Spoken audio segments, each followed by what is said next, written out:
القارعة ما القارعة وما أدراك ما القارعة.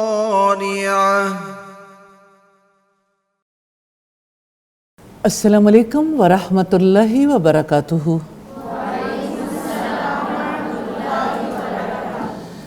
کیا حال ہے آپ سب لوگوں کے؟ الحمدللہ رب العالمین. نحمدہ ونصلی علی رسولہ الکریم. اما بعد فاعوذ باللہ من الشیطان الرجیم. بسم اللہ الرحمن الرحیم. رب اشرح لی صدری ویسر لی امری واحلل عقدۃ من لسانی یفقہوا قولی.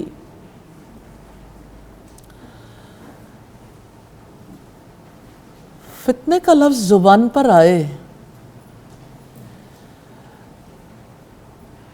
انسان کی کیفیت بدل جاتی ہے.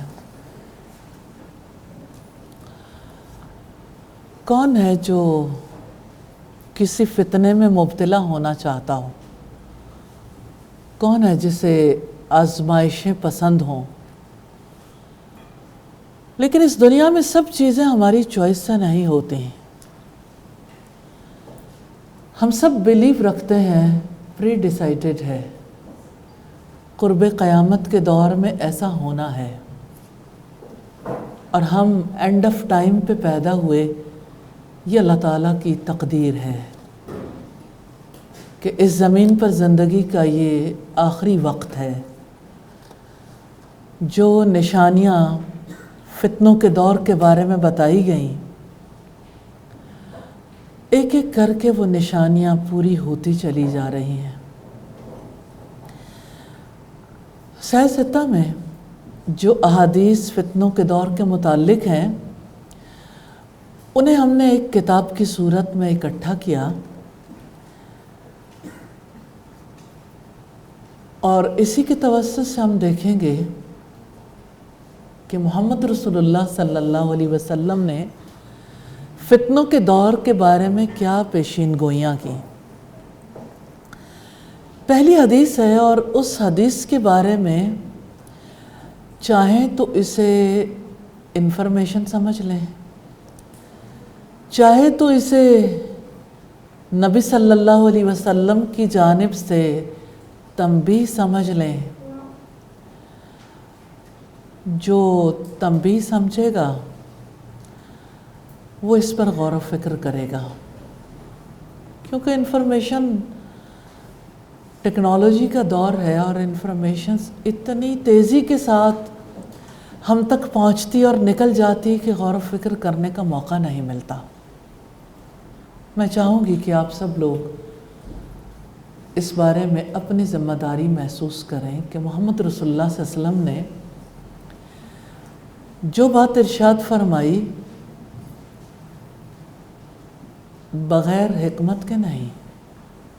ہمارے پاس یہ علم بے سبب نہیں آیا، اس لیے آیا ہے کہ ہم دور کو پہچانیں، اس کے بارے میں رسول اللہ صلی اللہ علیہ وسلم کی حدیث کی وجہ سے اپنا خاص پوائنٹ آف ویو بھی بنائیں. اور اس کے بعد یہ ہے کہ جہاں ہمارے لیے کسی فتنے سے بچنا ممکن ہے اس کے لیے ہم کوشش کریں، اور فتنوں کے دور کے بارے میں جہاں ممکن نہیں ہے وہاں رسول اللہ صلی اللہ علیہ وسلم کی نصیحت کے مطابق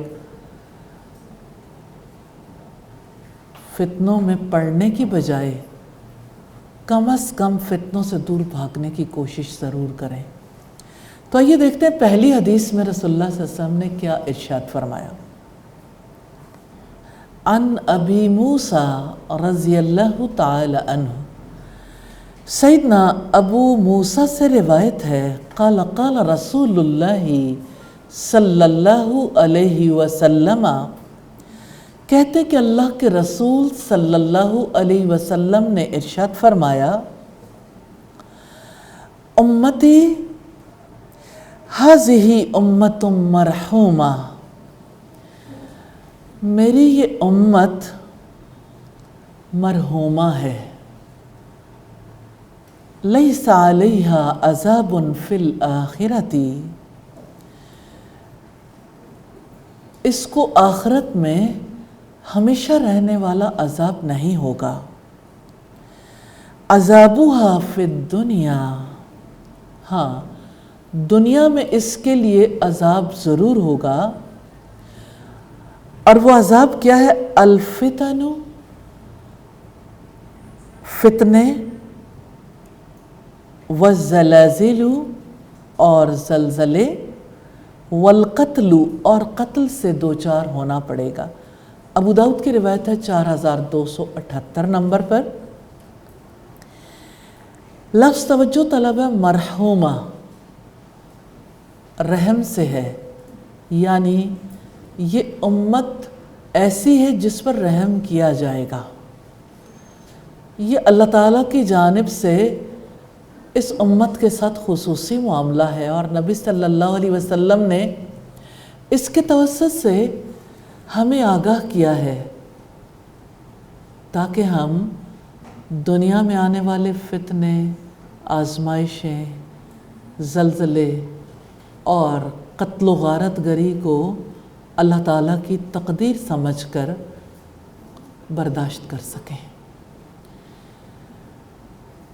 ایک لفظ ہے نا مرحومہ، اس ایک لفظ نے کتنی تسلی دی ہے کہ میری یہ امت مرحومہ ہے، یعنی اس پر رحم کیا جائے گا، آخرت میں اس کو عذاب نہیں دیا جائے گا، دنیا میں فتنوں میں، آزمائشوں میں، قتل و غارت گری میں اور زلزلوں میں یہ امت مبتلا کی جائے گی۔ جیسے اب دیکھتے ہیں دنیا میں زلزلوں کی کتنی کثرت ہو گئی۔ 2005 میں جو زلزلہ پاکستان میں آیا تو کس طرح سے اس نے زندگی کو ہلا کر رکھ دیا تھا، کیسے ہمارے کتنے علاقے آلموسٹ زمین بوسی ہو گئے تھے، جیسے بالا کوٹ کی بہت بڑی آبادی، اور جیسے نیلم ویلی پہ ہم دیکھتے ہیں کس طرح سے بڑے بڑے ہوٹلز بھی صرف ان کی 6 منزلہ عمارت ہے تو آخری چھت رہ گئی تھی، باقی سب کچھ زمین کے اندر چلا گیا۔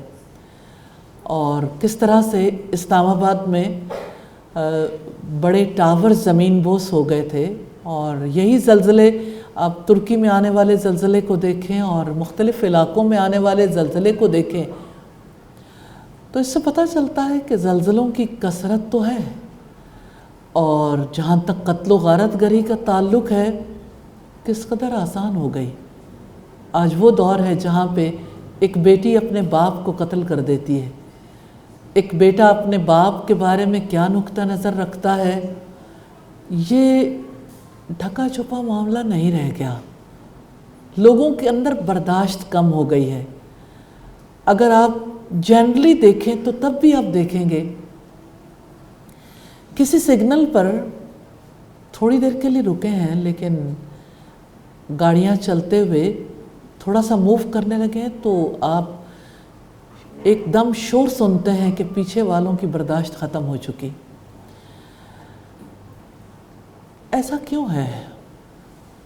دنیا میں جب برداشت ختم ہو جاتی ہے نا، لوگ ایک دوسرے کو سپیس دینے کے لیے تیار نہیں ہوتے،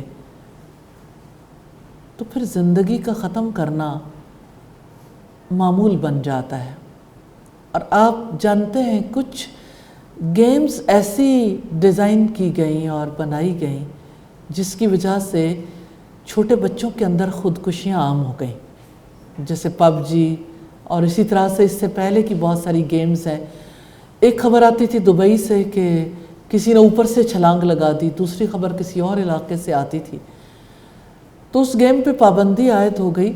پھر آگے بڑھیں تو دیکھیں جنگوں میں جتنی بڑی تعداد ختم ہو رہی ہے، بیماریوں کی وجہ سے جتنی بڑی تعداد ختم ہو رہی ہے، اچانک آنے والی وبائیں، پھوٹ پڑنے والی وبائیں، اور ایک وبا کا اس وقت ہم سب شکار ہیں۔ اور اسی طرح سے پھر آپ دیکھیے کہ جیسے گناہوں کے اثرات کی وجہ سے جو بیماریاں پھیل رہی ہیں اس کی وجہ سے کتنی بڑی تعداد ہے جو موت کے منہ میں جا رہی ہے، لیکن جہاں تک قتل و غارت گری کا تعلق ہے اس کا بہت بڑا تعلق خدا فراموشی سے ہے۔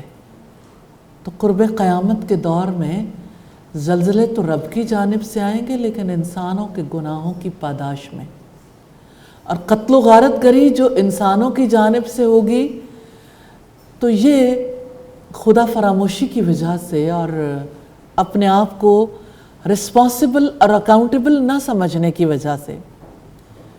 ایک انسان کے اندر جب یہ خناس سما جاتا ہے کہ میں کسی کے آگے جواب دہ نہیں ہوں، جب وہ یہ سمجھتا ہے کہ میں جو چاہوں کر لوں، کوئی مجھے سزا نہیں دے سکتا، تو کتنی بڑی بات ہے جو رسول اللہ صلی اللہ علیہ وسلم نے فرمائی، اذا لم تستحی فاصنع ما شئت۔ پہلی کتابوں میں، پہلے انبیاء کی امتوں میں جو عقل کی باتیں، وزڈم کی باتیں انبیاء نے بتائیں، ان میں ایک بات یہ بھی ہے کہ جب تم بے حیا ہو جاؤ پھر جو تمہارے جی میں آئے کر گزرو۔ ہاں، حیا کے ساتھ کتنے معاملات درست ہو جاتے ہیں، اور جب انسانوں کا پاس لحاظ، شرم، مروت نہیں رہ جاتی تو کتنے معاملات خراب ہو جاتے ہیں۔ آج کا دور ایسا ہی ہے، جب قتل و غارت گری بڑھ گئی۔ یاد رکھیے گا، قتل و غارت گری کے بڑھنے میں انسانوں کے گناہوں کا اثر شامل ہے۔ انسانوں کے گناہ، انسانوں کی خطائیں، انسانوں کا رب سے دور ہونا، اللہ تعالیٰ کے بتائے ہوئے طریقہ زندگی سے ہٹ کے چلنا، اس کی بہت بڑی ریزن ہے۔ ہاں، یہ بات ہمیں پتہ چلی کہ یہ معاملات دنیا کے ساتھ ہیں۔ دنیا میں قتل و غارت گری بھی ہوگی، زلزلے بھی آئیں گے، اور فتنے، مختلف طرح کی آزمائشیں بھی ہوں گی۔ اللہ تعالیٰ سے دعا ہے کہ اس امت کو جیسے اللہ تعالیٰ نے آخرت میں قابل رحم سمجھنا ہے، یا اللہ دنیا میں بھی ہم پر رحم فرما دیجیے، اور یا اللہ ہمیں ان وباؤں سے، اس قتل و غارت گری سے، اور جو آپ کی جانب سے طے شدہ زلزلے ہیں ان آفتوں سے ہمیں بچا لیجیے۔ دوسری حدیث ہے، دنیا میں سوائے فتنے کے کچھ باقی نہیں۔ ان معاویہ، سیدنا معاویہ سے روایت ہے، یقول، وہ فرماتے تھے، سمعت النبی صلی اللہ علیہ وسلم یقول، کہ میں نے نبی صلی اللہ علیہ وسلم کو فرماتے سنا، لم یبق من الدنیا، نہیں باقی رہا دنیا میں، الا بلاء و فتنۃ، مگر مصیبتیں اور فتنے۔ ابن ماجہ کی حدیث ہے 4035 نمبر پر، جس حدیث کے توسط سے ہمیں پتہ چلا کہ دنیا میں جن کا دل لگتا ہے، دنیا میں ہم جو کچھ تلاش کرتے ہیں، سب فتنہ ہے۔ اللہ تعالیٰ کی کتاب ہمیں بتاتی ہے مال اور اولاد فتنہ ہے۔ ایک بار ایسا ہوا کہ نبی صلی اللہ علیہ وسلم نے حضرت حسن اور حضرت حسین رضی اللہ تعالی عنہما کو آتے دیکھا۔ ان کی والدہ نے انہیں سرخ رنگ کے جبے پہنائے تھے۔ آپ صلی اللہ علیہ وسلم خطبہ دے رہے تھے، آپ کو ڈر لگا کہیں گر نہ جائیں، تو آپ نے معذرت کر کے ممبر سے اترے، دونوں بچوں کو اٹھایا اور آ کے کہا، اللہ تعالیٰ کی بات سچی ہے، اولاد واقعی انسان کے لیے آزمائش ہے، مجھے لگا کہ یہ گر جائیں گے، اس لیے میں نے بات روک کے ان کو اٹھا لیا۔ اس بات کو سمجھنا بڑا مشکل ہے کہ مال اور اولاد انسان کے لیے فتنہ ہے، آزمائش ہے، اس لیے کہ مال سے زندگی کی ضروریات پوری ہوتی ہیں اور اولاد سے زندگی کو زینت ملتی ہے، اور انسان اپنی اولاد ہی کے لیے تو بہت کچھ کر رہا ہوتا ہے، لیکن آج کے دور میں یہ سمجھنا نسبتاً آسان ہو گیا، جہاں اولاد کا یہ ذہن بنا دیا گیا کہ جب ہم بڑے ہو جائیں گے تو ہمیں اپنی زندگی بسر کرنی ہے، اور ہمارے ماں باپ کے لیے اولڈ ہومز زیادہ مناسب ہیں، کہیں وہ ہماری آزادیوں میں مخل نہ ہو جائیں۔ کتنی عجیب بات ہے کہ جو والدین اپنی اولاد کو پالتے پوستے ہیں، ان کی پرورش کرتے ہیں، جب وہی والدین بوڑھے ہو جاتے ہیں تو اولاد انہیں چھوڑ کر نئے افق کی طرف بھاگ نکلتی ہے۔ حقیقت یہ ہے کہ اولاد کے ہاتھوں آج جس طرح سے والدین دکھ اور تکلیف کاٹ رہے ہیں، یہ معاملہ کل اس طرح سے نہیں تھا۔ آج اگر اولاد کچھ عرصے تک والدین کے ساتھ ہوتی ہے یا ان کی کوئی بات سننے کے لیے تیار ہو جاتی ہے کسی حد تک، تو اپنے مفاد کے لیے۔ کیا اولاد کی مفاد پرستی آزمائش نہیں ہے؟ کیا اولاد کا ماں باپ کی بے عزتی کرنا، ان کی عزت اور احترام کا خیال نہ رکھنا، ان کی رشتہ داریوں کا خیال نہ رکھنا، اور پھر یہ کہ ان کی خدمت نہ کرنا، ان کی اطاعت نہ کرنا، یہ والدین کے لیے آزمائش نہیں ہے؟ اور وہ مال جو سرسبز و شاداب دکھتا ہے، جس کی وجہ سے دنیا کامیاب ہوتی نظر آتی ہے، ہاتھ کی میل ہے۔ مال پاس ہو تو تمام خود غرض لوگ ارد گرد رہتے ہیں، اور مال نہ ہو تو ارد گرد والے سب چھٹ جاتے ہیں۔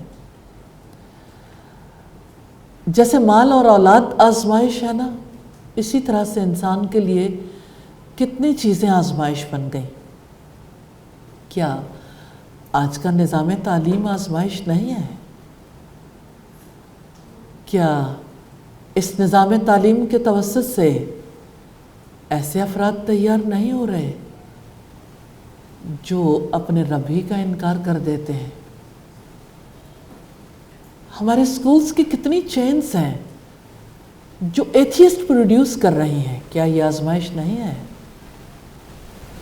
مسلمان ماں باپ کی گودوں سے پروان چڑھنے والے بچے جب اپنے رب کا انکار کرنے لگ جاتے ہیں، انکار تو ماں باپ بھی کرتے تھے اور کرتے ہیں، لیکن احکامات کا، رب کا نہیں۔ لیکن یہ جو نسل ہے، ان میں کتنی بڑی تعداد ہے، اور خاص طور پر جن سکولز میں بھیجنے کے لیے والدین دن رات محنت کرتے ہیں، اپنے خون پسینے کی کمائی سکولز والوں کو پیش کر دیتے ہیں، ان سکولز سے جو نسل تیار ہو کے نکلی ہے، کیا وہ تمام مسلم امہ کے لیے آزمائش نہیں بن گئی؟ ایسی نسل جو نہ رب کو مانتی ہے، نہ رسول کو مانتی ہے، نہ اس دین کو مانتی ہے، کیا یہ سب کچھ آزمائش نہیں ہے؟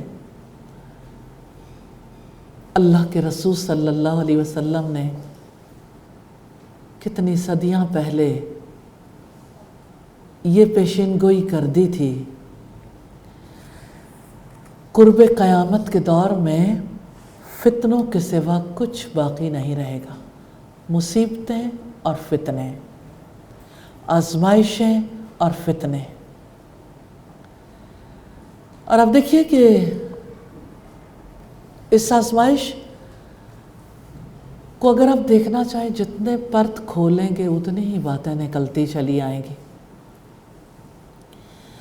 آج اسلام کی بیٹی جب یہ کہتی ہے کہ پدر شاہی نہیں چلے گی، یعنی باپ اگر ہمیں یہ کہتا ہے کہ یہ چیز درست ہے اور یہ درست نہیں ہے تو باپ کی نہیں مانی جائے گی۔ اگر ہم اپنے باپ کی مانیں گے تو ہم مظلوم ہیں۔ ہاں، باپ کے بارے میں ایسا امیج دے دیا گیا کہ رات کو 3 بجے بھی بیٹی گھر آئے تو باپ سوال نہ کر سکے۔ اس کو آزادی کا نام دیا گیا، ویمن امپاورمنٹ کا نام دیا گیا۔ کیا آزادی اور آوارگی میں کوئی فرق نہیں ہے؟ یہ واقعی مادر پدر آزادی ہے جو سب کے لیے بہت بڑی آزمائش ہے۔ اور کیا ہر ایک کے ہاتھ کا موبائل، یہ ڈیفرنٹ گیجٹ سب کے لیے آزمائش نہیں بن گئی؟ ایک چھوٹے بچے کی بھی رسائی میں ہے دنیا کے سب سے بڑے بے حیائی کے کام، قتل و غارت گری، اور جو وہ دیکھنا چاہے ان موبائلز کے تھرو دیکھ سکتا ہے۔ ایک ماں کتنے بڑے دھوکے میں ہے جب وہ اپنے بچے کو موبائل پکڑاتی ہے۔ آپ 1 مہینے کے، 2 مہینے، 3 مہینے کے بچوں کو دیکھیے، ان کے لیے موبائل سب سے بڑی اٹریکشن بن گئی۔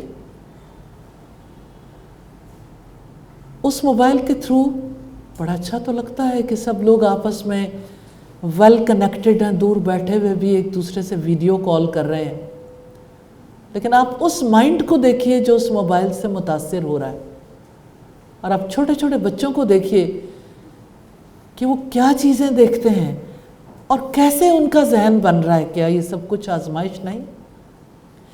کیا آج میڈیا اور سوشل میڈیا ہمارے لیے آزمائش نہیں بن گیا؟ کیا مسلمان بیٹیوں کا یہ معاملہ کہ وہ کافروں کے ساتھ شادی کرنے کے لیے تیار ہیں، اپنے والدین کو چھوڑ کے، اپنا مذہب، اپنے رب، اپنے دین، اپنے طریقے زندگی کو چھوڑ کر جو کافروں کے پاس چلی جا رہی ہیں، کیا یہ ماں باپ کے لیے اور پوری امت کے لیے آزمائش نہیں ہے؟ ہاں، دنیا میں واقعی مصیبتوں، آزمائشوں اور فتنوں کے سوا کچھ باقی نہیں رہ گیا۔ حدیث نمبر 3 ہے، اور یہ حدیث بڑی امپورٹنٹ ہے۔ مکر اور فریب کے سال قریب ہیں۔ جو بات 1450 برس پہلے تقریباً کہی گئی، آج ہم ان سے گزر رہے ہیں، اور آپ اس حدیث کو اسی طرح سے پڑھیے اور سنیے اور انالیسس کریں، تجزیہ کریں، کتنی سچی پیشین گوئیاں ہیں جو محمد رسول اللہ صلی اللہ علیہ وسلم نے کی۔ عن ابی ہریرہ رضی اللہ تعالی عنہ قال، سیدنا ابو ہریرہ رضی اللہ تعالی عنہ سے روایت ہے، انہوں نے کہا قال رسول اللہ صلی اللہ علیہ وسلم، کہ اللہ کے رسول صلی اللہ علیہ وسلم نے فرمایا، سیأتی علی الناس سنوات خداعات، قریب ہیں وہ مکر اور فریب کے سال جو لوگوں پر آئیں گے۔ ان کا مکر اور فریب کیا ہے؟ یصدق فیہا الکاذب، اس میں جھوٹے کو سچا کہا جائے گا، ویکذب فیہا الصادق، اور سچے کو جھوٹا کہا جائے گا، وَيُؤْتَمَنُ فِيهَا الْخَائِنُ، اور خیانت کار کو امانت دار کہا جائے گا، وَيَخُونُ فِيهَا الْأَمِينُ، اور اس میں امانت دار کو خائن کہا جائے گا، یعنی چور کو ایماندار اور ایماندار کو چور قرار دیا جائے گا۔ آج بھی تو ہر طرف چور چور کہنا معمول بن چکا، امانت دار اور خیانت کار کا پتہ نہیں چلتا۔ وَيَنْتِقُ فِيهَا الرُّوَيْبِضَةُ، اور حقیر اور کمینہ آدمی بات کرے گا۔ قیل وما رویبضہ، کہا جائے گا رویبضہ کا کیا ہے؟ قال، آپ نے فرمایا الرویبضہ، کہ رویبضہ وہ ہے التافہ فی امر العامہ، جو لوگوں کے عام انتظام میں دخل دے گا۔ ابن ماجہ کی 4036 نمبر روایت ہے۔ لگتا ہے کہ آج کے حالات میں یہ بات کہی گئی۔ صادق و مصدوق نے یہ بات کہی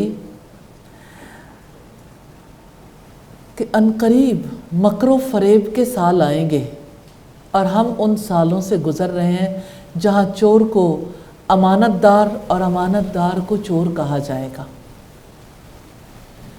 کیا آج لوگوں کے لیے آسان نہیں ہو گیا کسی کی امانت داری کو مشکوک کرنا؟ کسی کے لیے جھوٹ بولنا مشکل امر نہیں رہ گیا، کیونکہ اس کی کوئی عزت ہی نہیں ہے، اس کو اس امر کا کوئی افسوس نہیں ہے اگر وہ جھوٹ بول دے، کیونکہ جھوٹے کو کوئی پکڑنے والا، کوئی اس کی ریپیوٹ متاثر کرنے والا نہیں ہے۔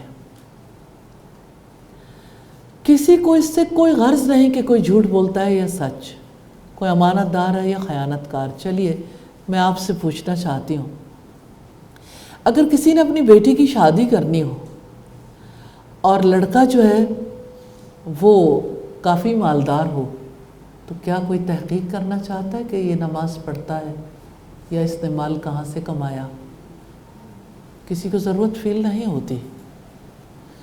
کون یہ جاننا چاہتا ہے کہ جہاں میں اپنی بیٹی دینا چاہتا ہوں وہ سچا انسان ہے یا جھوٹا، منافق ہے یا مومن؟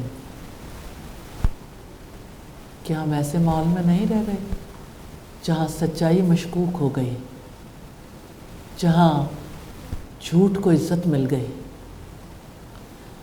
ہر جھوٹے کو پتہ ہے کہ وہ جھوٹ بول کر کیسے دوسرے کی عزت کے دھجیاں اڑا سکتا ہے۔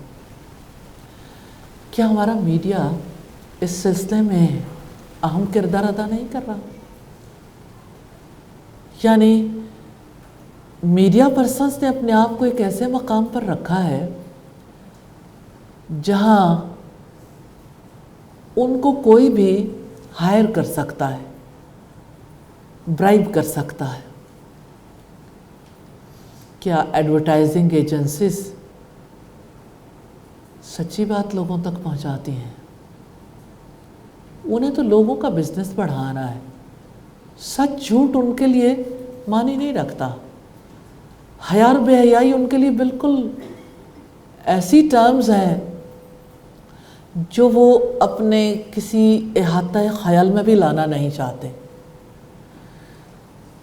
سوشل میڈیا پر سچائی ڈھونڈنے سے ملتی نہیں ہے۔ کیا یہ قرب قیامت کا دور نہیں ہے؟ اور کیا آج کمینے لوگ زیادہ پاورفل نہیں ہیں؟ کیا نگینے لوگوں کو کمینے لوگ مغلوب کر کے رکھنا نہیں چاہتے؟ رسول اللہ صلی اللہ علیہ وسلم نے فرمایا، کمینہ روائی بیزا اس زمانے میں بات کرے گا، وہ بادشاہ کا مشیر اور حاکم ہوگا۔ اب دیکھیے کہ کیسے کیسے مشیر اور کیسے کیسے لوگ جو ہیں وہ کسی بھی حکمران کے ساتھ وابستہ ہے. یعنی کسی ٹی وی شو میں کسی عزت دار آدمی کو کوئی بھی اٹھ کے تھپڑ مار سکتا ہے، برا بھلا کہہ سکتا ہے، بے لگام زبان استعمال ہو سکتی ہے. پروپیگنڈا کے زیر اثر کسی کو پتہ نہیں چلتا سچائی کیا ہے. اور آپ صلی اللہ علیہ وسلم نے یہ جو ارشاد فرمایا رویبضہ کے بارے میں، کمینے کے بارے میں، تو آپ نے فرمایا حقیر اور کمینہ آدمی جو لوگوں کے عام انتظام میں دخل دے گا. تو حقیر اور کمینے لوگ یعنی اوپر سے لے کے نیچے تک، نیچے سے لے کر اوپر تک اگر یہ دیکھنا چاہیں کہ کمینوں کی تعداد کتنی بڑی ہے تو آپ شاید یعنی کہ اپنی حیات میں کامیاب نہیں ہو سکیں گے کاؤنٹ کرتے ہوئے. ہاں، نگینہ نکال کر دکھائیے، جیسے محمد رسول اللہ صلی اللہ علیہ وسلم نے لوگوں کی تربیت کی، جیسے افراد کو تیار کیا. ہیروں جیسے لوگ دکھائیے، کتنے کم ہیں. آج کوئی ہیرا نہیں بننا چاہتا، اپنی اولاد کو بھی ہیرا نہیں بنانا چاہتا.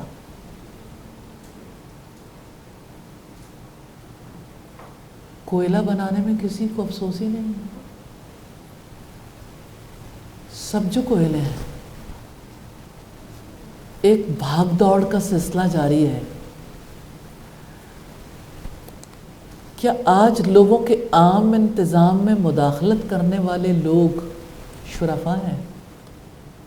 میں صرف سوال اس لیے کر رہی ہوں کہ یہ بات پتہ چل جائے کہ یہ دور قرب قیامت کا ہے، اور رسول اللہ نے جو بات کہی ہے وہ سچی ہے الحمدللہ، اور ہم اس کی تصدیق کرتے ہیں کہ واقعتاً ایسا ہے. حدیث نمبر 4 ہے، فتنے اتار دیے گئے. ان ام سلمہ رضی اللہ تعالی عنہ،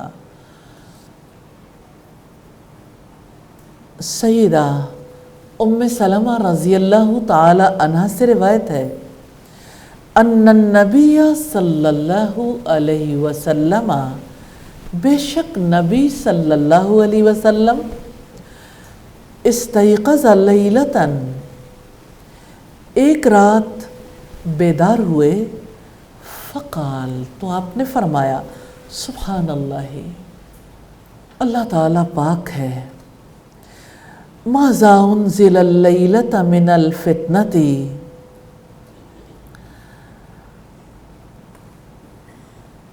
اللہ تعالیٰ کی ذات پاک ہے، اللہ تعالیٰ نے آج کی رات کتنے فتنے نازل کیے ہیں.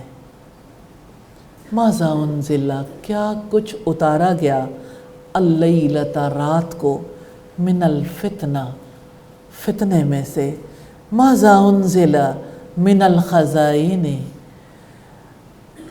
کیا کچھ نازل کیا گیا خزانوں میں سے آج کی رات.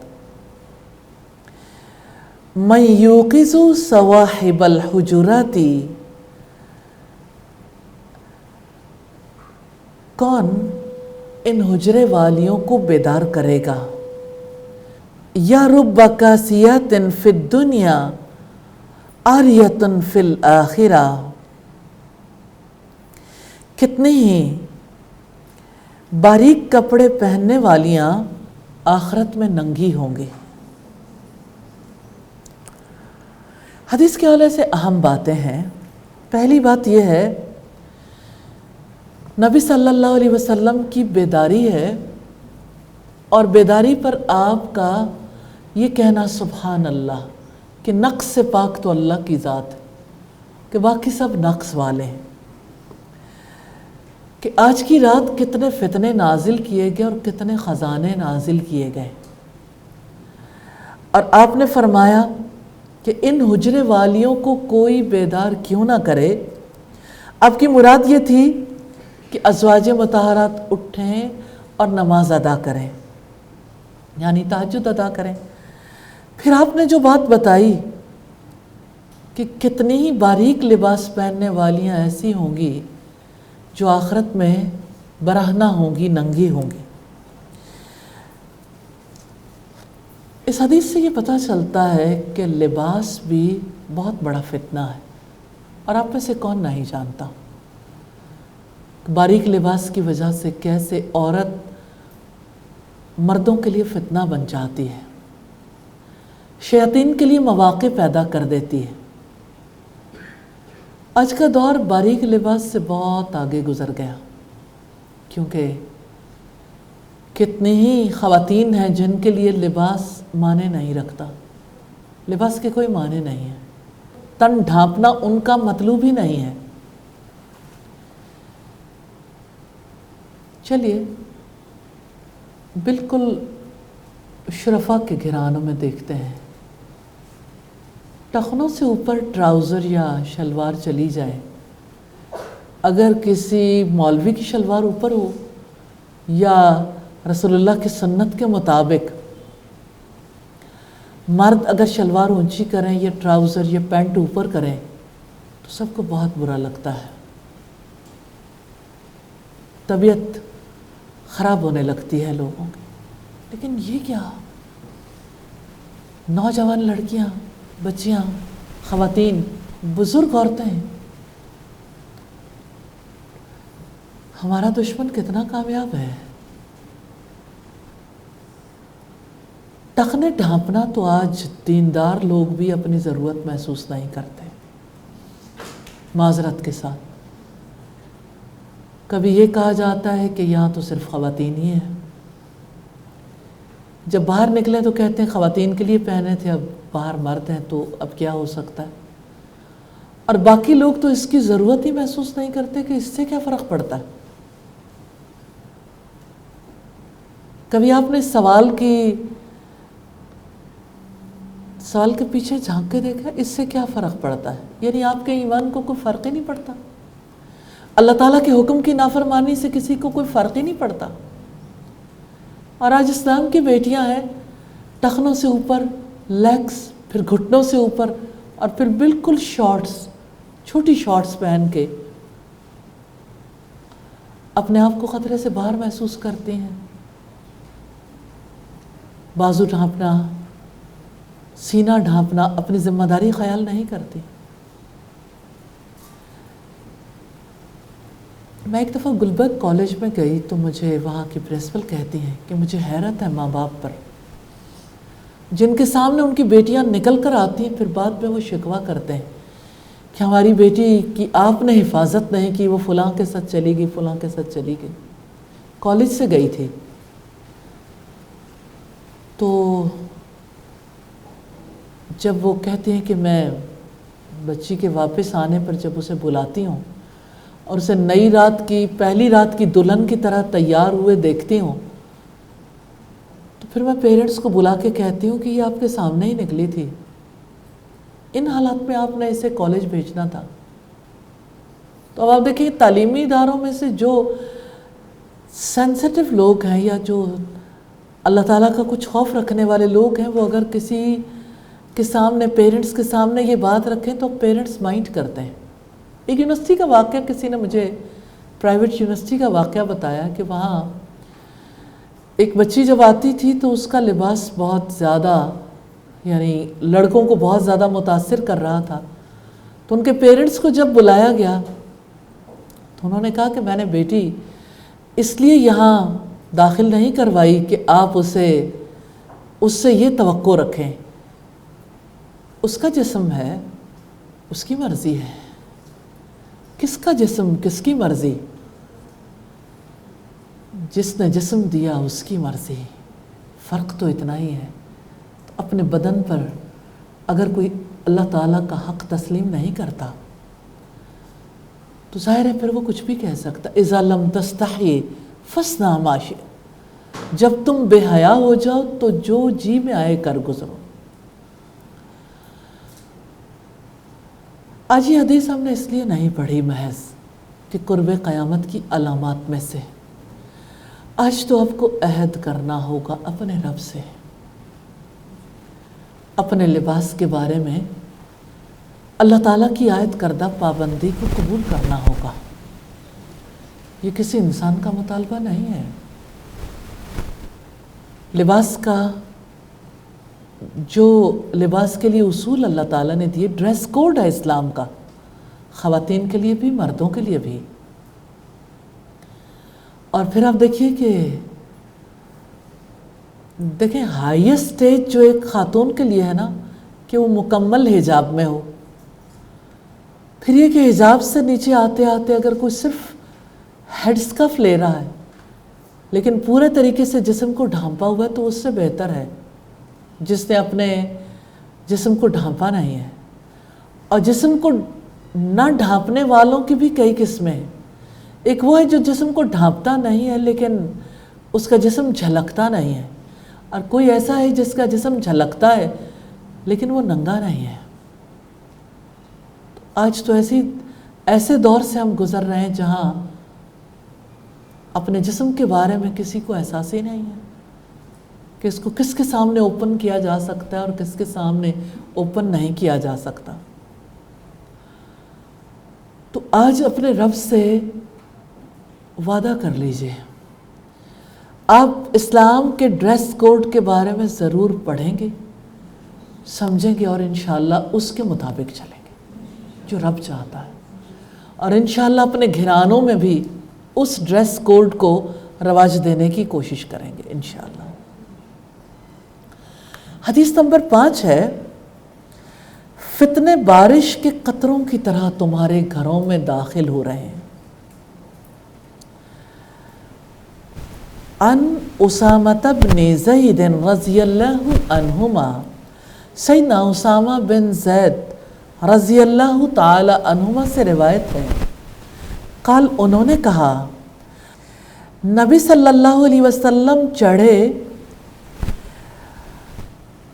علی اتم من اتام المدینہ، مدینہ کے محلات میں سے ایک محل پر آپ صلی اللہ علیہ وسلم چڑھے، فقال تو آپ نے فرمایا هل ترون ما ارى، کیا تم بھی وہ دیکھتے ہو جو میں دیکھتا ہوں؟ قالوا لا، انہوں نے کہا نہیں۔ قال آپ نے فرمایا فإنی لأرى الفتن، بے شک میں فتنوں کو دیکھتا ہوں، تقع خلال بیوتکم، تمہارے گھروں میں داخل ہو رہے ہیں، کوقع القطر، جیسے بارش کے قطرے داخل ہوتے ہیں۔ بخاری کی 7060 نمبر حدیث ہے، اور حدیث میں آپ صلی اللہ علیہ وسلم نے تشبیہ دی ہے ایک ایسی چیز سے جس کو آپ سب ایکسپیرینس کرتے ہیں۔ اگر بارش ہو اور بارش کے قطرے کھڑکی سے یا یعنی جیسے ڈائریکٹلی گرتے ہیں، صحن کے اندر آتے ہیں، یا زیادہ بارشیں ہو جائیں تو بارش کمروں تک بھی سم ٹائمز پانی پہنچ جاتا ہے۔ تو جیسے بارش ہوتی ہے نا کھلی کھڑکیوں سے، دروازوں سے، اور کھلے گھروں میں جیسے بارش کے قطرے اندر داخل ہوتے ہیں، اسی طرح سے فتنوں کو میں نے آپ کے گھروں کے اندر داخل ہوتے دیکھا۔ کل جو فتنے تھے بڑے آبویس تھے، زیادہ تھے، اب بہت زیادہ ہو گئے۔ کل کے جو فتنے تھے وہ فتنے کنٹرولیبل تھے، اب معاملہ آؤٹ آف کنٹرول ہو گیا۔ اب جو کچھ گھروں کے اندر داخل ہو رہا ہے، کسی کی کوئی ایکسس نہیں ہے کہ ان فتنوں کو روک سکے۔ ایک موبائل کے تھرو کیا کچھ گھروں میں داخل ہو رہا ہے، آپ کے وجود کے اندر کیا کچھ داخل ہو رہا ہے، جو آنکھ دیکھتی ہے، آنکھ جو کچھ دیکھتی ہے لب پہ آ سکتا نہیں، محو حیرت ہوں دنیا کیا سے کیا ہو جائے گی۔ جب یہ شعر کہا گیا تو اس وقت یہ فتنے نہیں تھے، آج یعنی کتنی ریپڈلی چینجز آ رہے ہیں. کل ٹی وی تھا، ٹی وی بیڈ رومز تک پہنچے تو لوگوں نے سمجھا شاید سب سے بڑا فتنہ یہ ہے. آج ہر ہاتھ میں موبائل پہنچ گیا، اور اس موبائل کی وجہ سے کیسے سب کے سب بڑے چھوٹے بزرگ تک متاثر ہو گئے. آج کون سا گھر ہے جو بے حیائی کی ایکسٹریم سے بھی بچا ہوا؟ دنیا میں پاکستان پہلے نمبروں پر آتا ہے پورنوگرافی دیکھنے کے حوالے سے.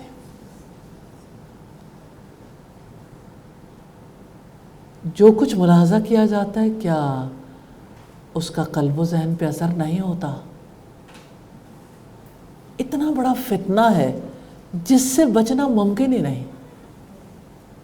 آپ اس سے بھاگ سکتے ہی نہیں، اور اس کے تھرو کیسے دنیا بدلتی چلی جا رہی ہے. ایک فرد یہاں بیٹھا ہے پوری دنیا میں ایکسس کر سکتا ہے. کبھی آپ کو یاد ہوگا جیسے پی ٹی سیل ہوا کرتا تھا نا، تو پیرنٹس کو پتہ ہوتا تھا کہ اب کون فون سن رہا ہے، کس کا فون آیا، اور فون کو ایسی جگہ پہ رکھا جاتا تھا سب کو پتہ چلے. لیکن اب کون سے ماں باپ ہیں جن کا کنٹرول باقی رہ گیا؟ یا ماں باپ یہ فیل بھی کرتے ہوں کہ ہم کنٹرول کر سکتے ہیں، یا وہ کنٹرول کرنے کی کوئی کوشش کرتے ہیں؟ ہر چیز آؤٹ آف کنٹرول ہو گئی. ہم کیسے دور میں پہنچ گئے جہاں یہ سب کچھ کتنا زیادہ ڈیفیکلٹ ہو گیا. یہ قرب قیامت کا دور ہے. رسول اللہ کی بات سچی ہے، فتنے بارش کے قطروں کی طرح تمہارے گھروں میں داخل ہوئے.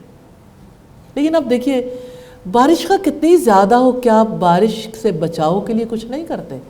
آندھی آئے، طوفان آئے، تیز بارشیں آئے، نقصان بھی ہو، اپنے تئیں تو بچنے کی کوشش کرتے ہیں. ہمارا کام یہ ہے کہ ہم ان فتنوں سے بچاؤ کے لیے جتنا کچھ کر سکیں، جتنا ہماری دسترس میں ہو اس کے لیے کرنے کی کوشش کریں. ایسا نہیں ہے کہ چیزیں حکومتی سطح پر بھی آؤٹ آف کنٹرول ہوں. سوشل میڈیمز کنٹرول ہو سکتے ہیں، میڈیا کنٹرول ہو سکتا ہے، پیچھے سے پابندی لگ سکتی ہے، لیکن ارباب اختیار اور ارباب اقتدار کی یہی چاہت ہے کہ سب کچھ ہر کسی کے پاس بغیر کسی فلٹر کے پہنچے. اور پھر اب دیکھیے کہ فتنے، کل تک تو لوگ فیل کرتے تھے کہ کسی کی بری صحبت ہے، بری دوستی ہے. اب تو پتہ ہی نہیں کہاں کہاں دوستی ہے اور کہاں کہاں سے کون کیا کیا اثرات قبول کر رہا ہے. اللہ تعالیٰ سے دعا ہے ہمیں ان فتنوں سے بچا لے، اور ہمیں ان فتنوں کا سد باب کرنے کی جو ہمارے بس میں ہے ہمیں توفیق عطا فرما دے. حدیث نمبر 6 ہے، فتنے رات کے ٹکڑوں کی طرح نازل ہوں گے. عن ابی ہریرہ رضی اللہ تعالی عنہ، سیدنا ابو ہریرہ رضی اللہ تعالی عنہ سے روایت ہے، ان رسول اللہ صلی اللہ علیہ وسلم قال، کہ بے شک نبی صلی اللہ علیہ وسلم نے فرمایا، بادروا بالاعمال فتنا، نیک اعمال میں جلدی کر لو. تذکرہ ہے فتنے کا، کقطع اللیل المظلم، تاریک رات کے ٹکڑوں کی طرح. فتنوں کے واقع ہونے سے پہلے پہلے نیک اعمال کر لو. یصبح الرجل مؤمنا ویمسی کافرا، آدمی صبح کو مومن ہوگا، شام کو کافر ہوگا. ویمسی مؤمنا ویصبح کافرا، شام کو مومن ہوگا اور صبح کو کافر ہوگا. یبیع احدہم دینہ بعرض من الدنیا، لوگ دین کو دنیا کے سامان کی خاطر فروخت کر دیں گے۔ ترمذی کی 2195 اور 2197 نمبر روایت۔ حدیث میں پہلی بات جو توجہ طلب ہے، تاریک رات کے ٹکڑوں کی طرح فتنوں کے واقع ہونے سے پہلے پہلے نیک اعمال میں جلدی کر لو۔ رسول اللہ صلی اللہ علیہ وسلم نے فتنوں کو رات سے تشبیہ دی ہے، کیونکہ رات تو سب کے تجربے میں آتی ہے۔ تو ایک تو رات ہے وہ جو 14ویں کی رات ہے، اور ایک وہ رات ہے جو اندھیری رات ہے۔ تو تاریک رات کے ٹکڑوں کی طرح، یعنی فتنے ایسے آئیں گے کہ بالکل گھپ اندھیرا ہے۔ اس سے پہلے کہ وہ فتنے واقع ہو جائیں، اس سے پہلے پہلے نیک اعمال میں جلدی کر لو۔ یہ ہے اصل بات، یہ ہے وہ چیز جس کی طرف توجہ کرنے کی ضرورت ہے کہ کرنے والے کام آپ نے کرنے تو ہیں، ان میں تیزی لے آؤ، جلدی کر لو۔ وقت گزر جائے گا اور ہاتھ ملتے رہ جاؤ گے۔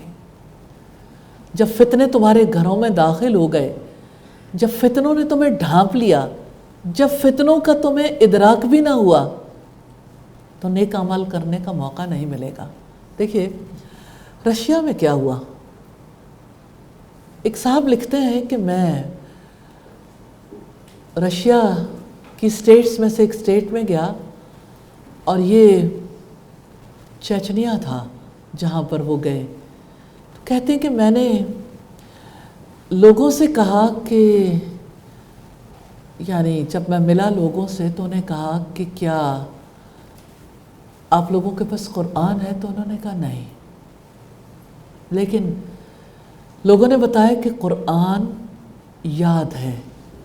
تو انہوں نے کہا کہ میں نے قرآن لیا، قرآن جو میرے پاس تھا میں نے پڑھنا شروع کیا، تو میں آیت کو شروع کرتا تو آگے سے سب لوگ اسے، یعنی بچے بھی اور لوگ جو ہیں وہ آگے سے اسے پڑھنا شروع کر دیتے۔ تو مجھے بڑی حیرت ہوئی کہ یہ سب کیا ہے۔ ہاں، رشیا نے جن سٹیٹس پر قبضہ کیا تھا، وہاں مسلمانوں کی مسجدیں استبل بنا دی گئیں، لوگوں کو نماز پڑھنے کی اجازت نہیں تھی، اذان نہیں ہو سکتی تھی، لوگوں کے لیے اسلام کو پریکٹس کرنا تو دور کی بات، اسلامی نام بھی کوئی نہیں رکھ سکتا تھا۔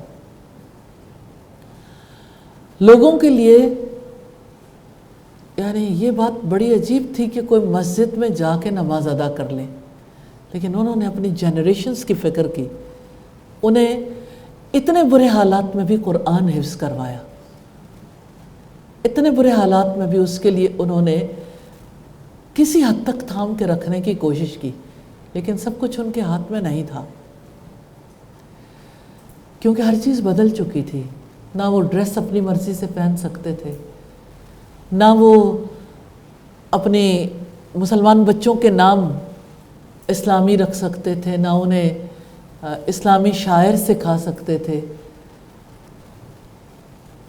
تو دنیا میں جہاں جہاں بھی باطل کا غلبہ ہوا ہے، اس نے اسی طرح سے پنجے گاڑے۔ آج آپ لوگوں نے اس بچی کا جس کو ہیرو بنا کے پیش کیا گیا، رول ماڈل بنا کے پیش کیا گیا، آج آپ نے اس کا بیانیہ نہیں پڑھا نکاح کے بارے میں، نکاح کی ضرورت کے بارے میں، اور اپنا ذاتی موقف انہوں نے دیا کہ نکاح نہیں کرنا چاہتی اور نکاح کی ضرورت ہی محسوس نہیں کرتے۔ کیا پاکستان میں نکاح کا نیا ضابطہ انٹروڈیوس نہیں کرایا جا رہا؟ اب نکاح اس طرح سے نہیں ہوں گے کہ کوئی نکاح خان نکاح پڑھا دے، اب اس کے لیے نئی اسکیم انٹروڈیوس کی جا رہی ہے۔ ہم کس بھول میں ہیں کہ چند عورتیں اگر عورت مارچ کے نام پہ نکلتی ہیں تو وہ صرف عورت کی آزادی کا مارچ ہے؟ نہیں، اللہ کے قانون سے بغاوت ہے۔ کبھی کبھی ایسا ہوتا ہے نا کہ اللہ تعالیٰ کسی کی بات کو سامنے لے آتے ہیں. وہ بزرگ بھی آپ کو یاد ہوں گے، بزرگ کہتے ہوئے دل خفا ہوتا ہے، جنہوں نے کہا تھا کہ ہمارا عورت کا مسئلہ اس وقت تک حل نہیں ہو سکتا جب تک کہ نکاح کا سلسلہ ختم نہیں ہو جاتا. تو اصل ایجنڈا کیا ہے کہ نکاح ختم کر دو. ہم تاریخ کے تاریک ترین دور میں انٹر ہو چکے ہیں جہاں رب کی بات ماننے کی آزادی ختم ہوتی جا رہی ہے، جہاں پہ لوگوں کے سامنے جو کچھ پیش کیا جا رہا ہے وہ فرق ہے، ریالٹی فرق ہے. آج کی صورتحال بہت تکلیف دہ ہے. ہر آنے والے دن میں اسلام کو پریکٹس کرنا مشکل ہوتا جائے گا. اس سے پہلے کہ بازی ہار جائیں، اس سے پہلے کہ ہمارے لیے ایسے اصول ضابطے بن جائیں کہ ہمارے لیے اسلام پریکٹس کرنا ممکن ہی نہ رہے، نیک اعمال میں جلدی کر لیں. کیا آپ محمد رسول اللہ صلی اللہ علیہ وسلم کی وصیت کو قبول کرنے کے لیے تیار ہیں کہ نیک اعمال میں جلدی کر لیں؟ تو یاد رکھیے گا، علم عمل کا امام ہے. علم کے بغیر نیک اعمال نہیں ہوتے، کیونکہ یہ قرآن و سنت کا علم ہے جس کی وجہ سے انسان کا دل یقین کرتا ہے. اس ایمان اور یقین کی وجہ سے انسان عمل کرتا ہے، اور جو صاحب عمل ہوتا ہے وہ دوسروں تک بھی پہنچاتا ہے. تو پہلی بات تو ہے نیک اعمال میں جلدی کرنے کی، اور دوسری بات ہے جو اسی سے ریلیونٹ ہے، صبح کو آدمی مومن ہوگا، شام کو کافر، اور شام کو مومن ہوگا تو صبح کو کافر. کیا آج ایسا دور نہیں ہے؟ کتنے بچے ہیں جو رات کو مسلمان ہوتے ہیں، جب گھروں سے نکلتے ہیں، جب نشہ کرنے کے لیے پہنچتے ہیں، جب ہماری بڑی معروف چینز کی چھتوں پر کھلے آسمان تلے آئس نشہ کیا جاتا ہے، جس سے بچے 1 سال کے اندر اندر شیزوفرینیا کے پیشنٹ بن جاتے ہیں.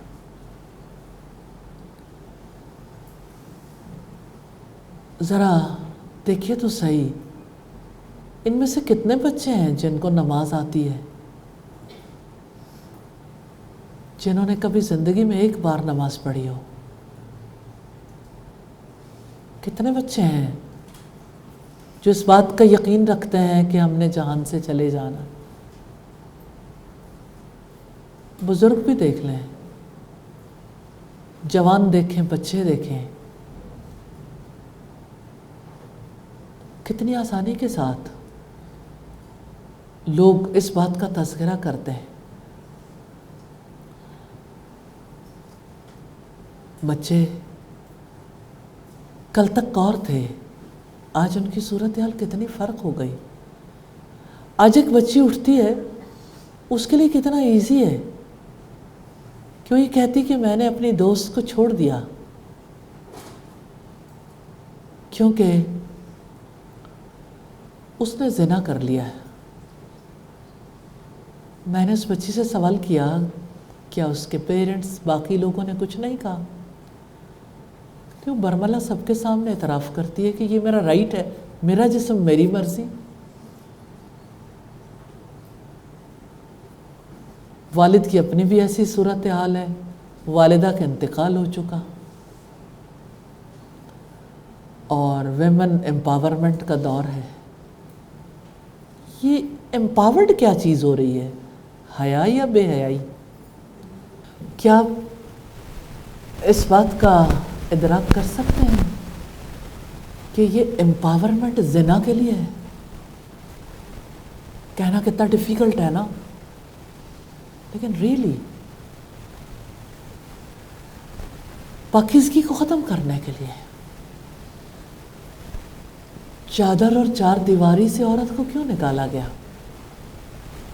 4 پیسے کما لے، پھر اپنے اوپر لگا لے، زینت اختیار کرے، پھر اس زینت کا نتیجہ کیا نکلے گا کسی ورک پلیس پہ، کسی ریسٹورنٹ میں، کسی پبلک اسپاٹ پہ، کسی بھی جگہ، یہ سب کچھ عورت کو سستا کرنے کے لیے نہیں تو اور کس لیے ہے؟ معذرت کے ساتھ یہ بڑی تلخ بات ہے، لیکن ریالٹی ہے۔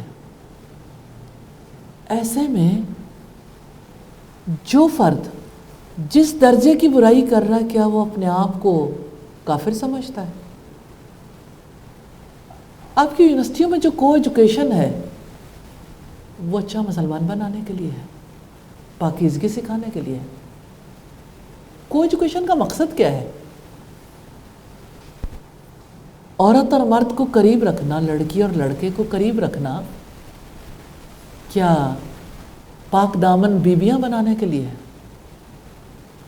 یا پاکیزگی کی زندگی ختم کرنے کے لیے؟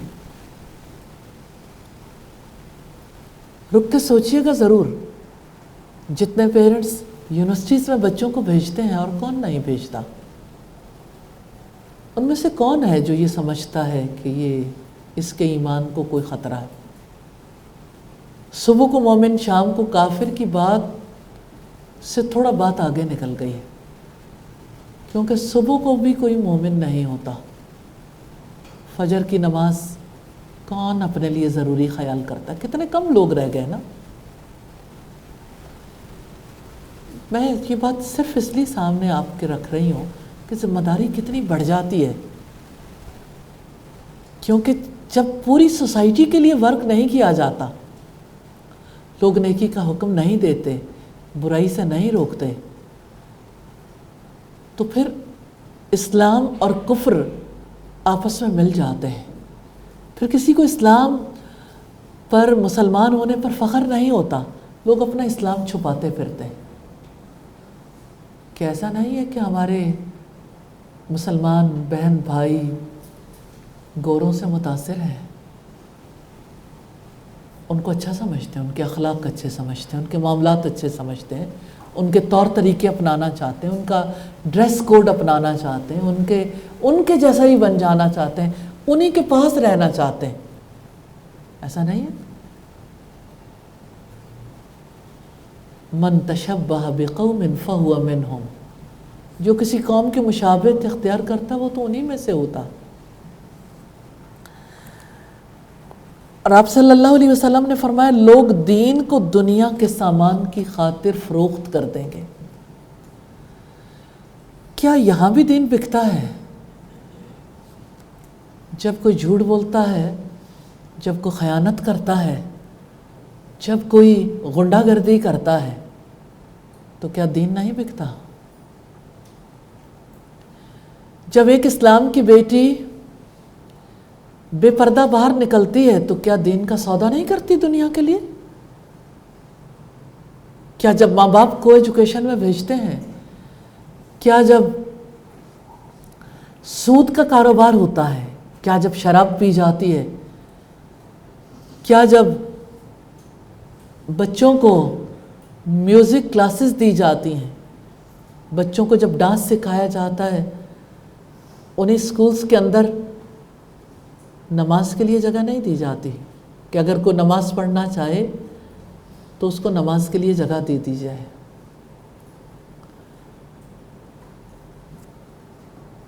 سب کو دنیا کیوں عزیز ہے؟ یہ کیوں لگتا ہے ہمیشہ دنیا میں ہی رہنا؟ ہم اینڈ آف ٹائم کے بارے میں اسی لیے پڑھ رہے ہیں کہ ختم ہو جائے گا سب کچھ، اور ہمیں نئی زندگی میں انٹر ہونا ہے، نئی زندگی میں جانا ہے، اس کے لیے تیاری کرنی ہے۔ اللہ تعالیٰ ہم سب کو توفیق عطا فرمائے۔ میں نے یہ احادیث آپ تک پہنچائی ہیں، آپ اور لوگوں تک پہنچا دیجیے۔ اللہ تعالیٰ ہم سب کو توفیق عطا فرمائے۔ سبحانک اللہم و بحمدک، نشہد ان لا الہ الا انت، نستغفرک و نتوب الیک۔ السلام علیکم ورحمۃ اللہ وبرکاتہ۔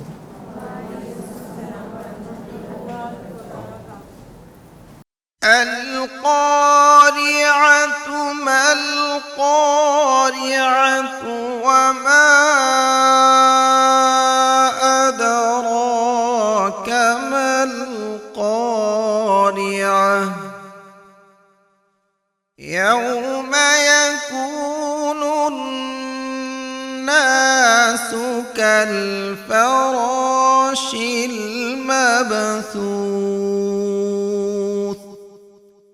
وتكون الجبال كالعهن المنفوث